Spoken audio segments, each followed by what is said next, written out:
Fala pessoal, tudo bem com vocês? Olha só, hoje estou aqui para gravar um vídeo um pouco diferente. Na verdade, aí é uma nota de esclarecimento em relação aí a uma imputação falsa de fake news que foi atribuída pela Secretaria Municipal da Fazenda da cidade de São Paulo em relação a um artigo meu recém-publicado no portal virtual do Estado de São Paulo intitulado aí ITBI, infelizmente te enganaram. E em razão dessa manifestação da secretaria que sucedeu o meu artigo, eu estou aqui justamente gravando esse vídeo para rebater, para levar ao conhecimento de vocês, né, essa manifestação e também para rebater e corroborar, comprovar tudo o que eu já havia informado no artigo inicialmente, tá certo? E a bem da verdade é que eles não querem que você tenha acesso a esse tipo de informação e que você não tenha conhecimento dos direitos que você realmente tem, tá bom? Vamos lá ao artigo. Bom, eu vou deixar o inteiro teor, tá? Aqui só para mostrar para vocês. Eu vou deixar o inteiro teor lá na bio do meu Instagram, para quem quiser, tiver interesse de ler. Eu não vou ler ele inteiro para não ficar cansativo. Eu vou direto ao ponto aqui, com a palavra Secretaria da Fazenda do município de São Paulo. A Secretaria Municipal da Fazenda vem a público manifestar-se justamente o que eu falei acerca do artigo, tá certo? E acerca das ilações feitas pelo advogado. Aqui eu quero deixar claro que eu não joguei palavras ao vento, né? Esse é um assunto que eu domino, que eu respiro aqui no meu escritório, tá certo? E nos últimos anos eu tenho ajudado centenas de clientes em relação a esse tema. Já ajudei e continuo ajudando, tá? Então tudo que eu falei aqui foi baseado não só em decisões do Poder Judiciário, proferida pelo órgão especial do Tribunal de Justiça também, mas também baseado em centenas de cases que o escritório já tem, tá bom? E aqui, em síntese, referido ao artigo, veicula informação falsa e tendenciosa, verdadeira fake news, de que a cidade de São Paulo, por meio de seus órgãos de fiscalização e arrecadação tributária, estaria de alguma forma desrespeitando ou descumprindo o mérito das decisões judiciais, no sentido de afastar a aplicabilidade do VVR para fins de cobrança do ITBI devido pelas transmissões de imóveis localizados na capital. É lamentável que tenham utilizado essa expressão fake news, mas eu entendo que eles estão aí defendendo o peixe deles, né? Estão na condição de defensores aí da municipalidade, mas eu creio que existem outras formas de argumentar e a argumentação técnica jurídica seria a ideal aqui no caso para rebater os meus argumentos, o que não aconteceu nesse caso, tá certo? E aqui eles prosseguem, né? Assim esclarecemos. Eu vou dividir em dois blocos, tá? Esses primeiros 3 parágrafos tratam de um assunto específico, mais técnico, e depois os outros 2 últimos parágrafos para concluir e dar o fechamento aqui dessa minha contra-argumentação, tá bom? Então vamos lá. A sistemática do VVR é adotada por diversos municípios, grandes e pequenos, por todo o país. Na cidade de São Paulo está prevista na Lei Municipal 11.154, que continua plenamente válida e em vigor, não havendo qualquer decisão judicial de caráter geral que negue vigência ou que tenha proibido o fisco municipal de aplicá-la. Perfeito, e em nenhum momento eu falei nada em sentido contrário, tá? A Lei 11.154, ela realmente está aí, está em vigor, mas eu fiz uma observação específica em relação a ela, que eu já vou voltar no meu artigo para falar sobre isso, tá bom? A cobrança do ITBI com base no VVR, nas hipóteses em que é aplicável, continua normalmente. E assim continuará, até que a lei seja eventualmente alterada ou tenha sua eficácia afastada por decisão judicial com efeitos erga omnes. Perfeito, não, atualmente não tem, a gente realmente não tem uma decisão com efeito erga omnes, e foi exatamente isso que eu chamei a atenção lá no meu artigo, tá bom? E aqui, para concluir esse bloco, tá? A decisão proferida no incidente de resolução de demanda repetitiva 19 do TJSP não possui eficácia, não vinculando, portanto, a atuação do Poder Judiciário enquanto estiver pendente de julgamento o recurso especial no STJ. Isso daqui, na verdade, não é bem assim, e é isso que a gente vai ver, tá? O primeiro ponto que eu quero chamar a atenção de vocês é essa questão do efeito interpartes e efeito erga omnes que eles mencionaram aqui no artigo deles e eu esclareci isso pontualmente aqui. Esse é um assunto que vem de alguns anos já sendo discutido pelo Tribunal de Justiça de São Paulo, mas o fato é que em 2015, em março de 2015, o órgão especial do Tribunal de Justiça, nos autos dessa arguição de inconstitucionalidade aqui, tem o acórdão, gente, olha, o acórdão tem 62 páginas, tá certo? É uma aula de direito tributário esse acórdão, para quem tiver interesse depois em ler, e que tratou aqui especificamente da inconstitucionalidade dos artigos que tratam do valor venal de referência, tá? Porém, e é isso que eu quero mencionar aqui para vocês, esse julgamento dessa arguição de inconstitucionalidade, ela foi feita em caráter controle difuso de constitucionalidade. E o que significa dizer?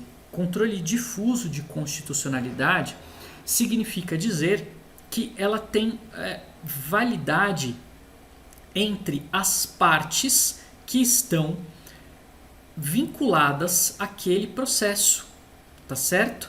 Ela não, justamente ela não tem um efeito erga omnes. Então, para você que eventualmente está passando por essa situação e quer fazer valer o seu direito, justamente você vai ter que movimentar o poder judiciário fundamentado nessa decisão. Lógico que existem outros argumentos, tá? Que eu trouxe dois, tá? Mas fundamentado nessa arguição de inconstitucionalidade para justamente fazer valer o seu direito e afastar aí a cobrança sobre o valor venal de referência, tá? Então aqui esse ponto, é isso aí que a prefeitura falou, não tem efeito erga omnes. Se você quiser fazer o seu direito valer, você vai ter que movimentar o poder judiciário, tá bom? Então vamos lá. E aqui eles falam depois também que o incidente de resolução de demanda repetitiva não vincula o poder judiciário. O incidente de resolução de demanda repetitiva, eu descrevi aqui a ementa dele, tá? Depois vocês podem ler, mas eu quero chamar a atenção aqui de dois aspectos específicos, tá? Em relação ao incidente. Aqui no site do Tribunal de Justiça, no núcleo de gerenciamento de precedentes, você pode ver todo um resumo aí do incidente. E o que eu quero chamar a atenção aqui, ó, tese firmada, ele afasta o valor venal de referência, tá? Primeiro ponto. E a observação é que esses processos, eles estão sem suspensão. Ele foi julgado, já o mérito dele, ele está pendente de um julgamento de recurso no STJ, tá certo? Que está aguardando julgamento, porém, não há suspensão, ó. Não há suspensão. Isso implica em dizer que, a partir do momento que você ingressar com uma ação no Poder Judiciário, seu processo vai correr normalmente, tá? Ele não está na dependência do julgamento desse recurso especial, os processos não estão parados, suspensos, aguardando esse julgamento para o Poder Judiciário proferir sentença, tá certo? E a outra coisa que eles mencionaram lá no artigo, que não vincula, né, o Poder Judiciário, quero até ler novamente com vocês essa questão, porque ele fala aqui que não vincula, portanto, a atuação do Poder Judiciário. E eu vou trazer para vocês aqui, quem fala é o Código de Processo Civil, tá? Não sou eu. Os 3 artigos que mencionam expressamente que o incidente de resolução de demanda repetitiva deve ser observado pelos juízes e pelos tribunais, tá? Primeira coisa, artigo 926 do CPC dispõe que os tribunais devem uniformizar a sua jurisprudência e mantê-la estável, íntegra e coerente. Ao lado disso, frise-se o teor do artigo 9273, inciso 3º do CPC, que determina aos juízes e aos tribunais observarão os acórdãos em incidente de assunção de competência ou de resolução de demanda repetitiva. Está aqui expressamente que os juízes e os tribunais observarão a resolução de demanda repetitiva. E temos aqui também o artigo 985, inciso 1 do CPC, que ele trata aqui do incidente. Olha só, julgado o incidente, a tese jurídica será aplicada. Caput do artigo 985, julgado o incidente de resolução de demanda repetitiva, a tese será aplicada. Inciso 1º, a todos os processos individuais ou coletivos que versem sobre idêntica questão de direito e que tramitem na área de jurisdição do respectivo tribunal. Ou seja, vincula ou não o Poder Judiciário? Tá aqui a resposta, tá bom? Tá aqui provando para vocês a resposta de que vincula sim o Poder Judiciário. E não só os artigos, tá? Mas eu vou mostrar para vocês agora que nós temos decisões. As decisões elas fazem referência expressa, os julgamentos, tá? Os acórdãos em segundo grau aqui do Tribunal de Justiça, eles fazem referência expressa a essas decisões que eu acabei de mencionar. Portanto, não estamos falando aqui de fake news, tá bom? E vou falar aqui de decisão recente. Olha só, aqui a 15ª Câmara de Direito Público, julgamento do dia 16 de maio. Fiz questão de grifar aqui, ó. Ele faz menção expressa à tese firmada no julgamento do incidente de resolução de demanda repetitiva, tema 19, recurso oficial e voluntário do município não provido. Uma outra aqui, 15ª, também julgada recentemente, 16 de junho, olha só, Lei Municipal número 14256, que eu menciono lá no meu artigo, e decreto tal, julgados inconstitucionais pelo colendo órgão especial deste egrégio Tribunal de Justiça, ou seja, justamente fazendo referência à arguição de inconstitucionalidade, ou seja, outras pessoas valendo-se daquela decisão para o seu caso concreto, tá certo?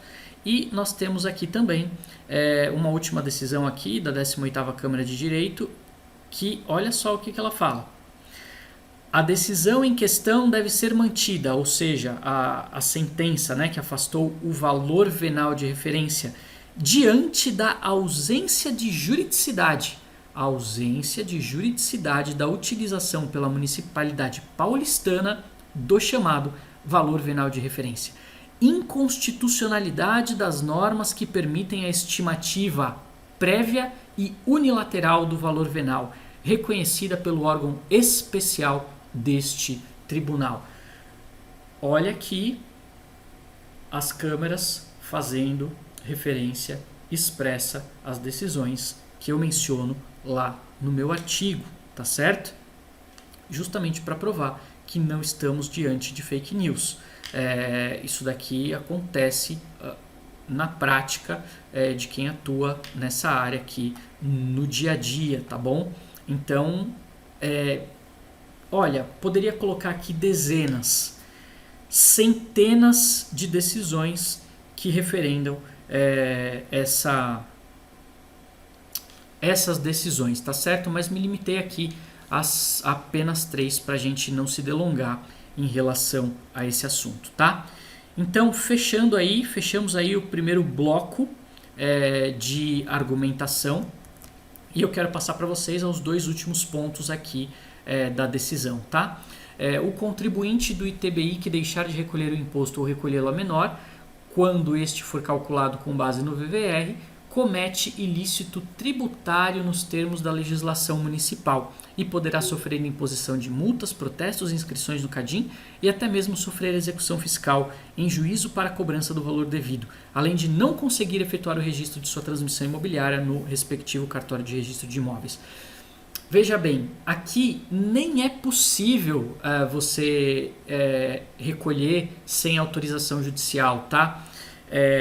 Pelas outras bases de cálculo. Por quê? Porque o sistema da prefeitura, quando você vai gerar a declaração de transação imobiliária no site da prefeitura, o cálculo é automático. Uma vez que o valor venal de referência é maior, ele já puxa e já faz o cálculo ali. Então, em relação a isso, você não precisa se preocupar, porque você não tem como alterar por sua conta própria esse valor sem que você esteja amparado por uma decisão judicial, tá bom? E é isso que eu quero mencionar aqui. E outra, uma vez que você está amparado por uma decisão judicial que afastou a incidência da base de cálculo do valor venal de referência, você não está cometendo um ilícito, tá bom? Você está amparado por uma decisão do Poder Judiciário. Você não vai sofrer penalidade, você não vai ter protesto, você não vai ter inscrição no CADIM, você não vai sofrer uma ação de execução fiscal.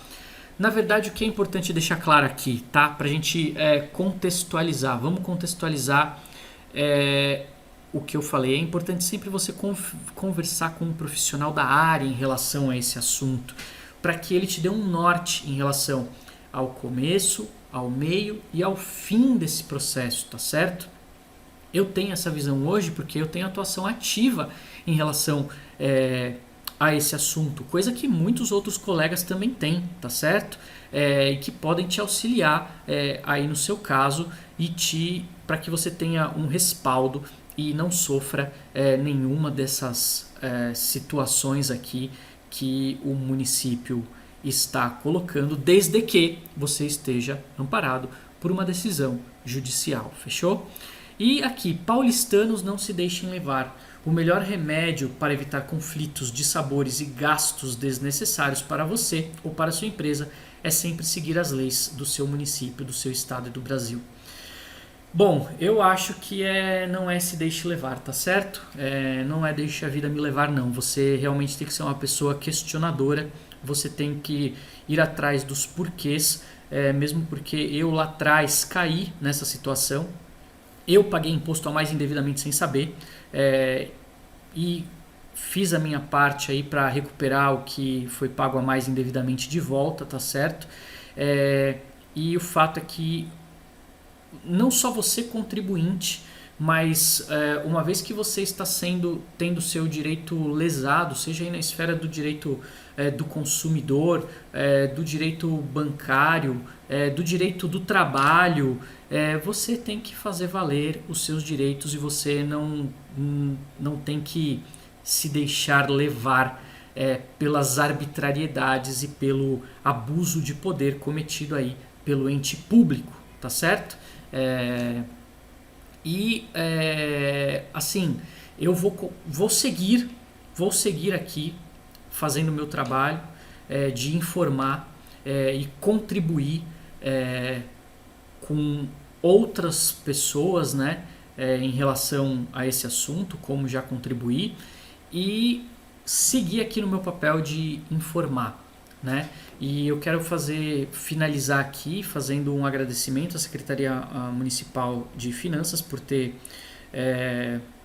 rebatido aí o meu artigo.